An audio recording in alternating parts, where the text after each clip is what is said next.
Hai, Assalamualaikum. Okey, so inilah surprise-nya selepas unboxing. Okey, so saya ada satu unit S1000XR triple black. Okey, siap slip on Akrapovic.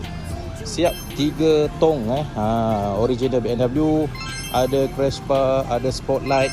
Okey, kilometer baru 5200 plus kilometer unregistered stock. Okey, so sesiapa yang berminat nak beli model ini, okey, model ni datang dengan slip on Akrapovic dan juga kamera depan belakang siap 3 tong semua, siap. Okey, so siapa-siapa yang nak boleh roger saya dekat Gigabikes. Okey, nak tengok motor ataupun view motor boleh set appointment dengan saya di Gigabikes. Okey, boleh wait saja Gigabikes di pusat komersial TSP Sungai Buloh. Alright, jumpa anda dekat sini. Thank you.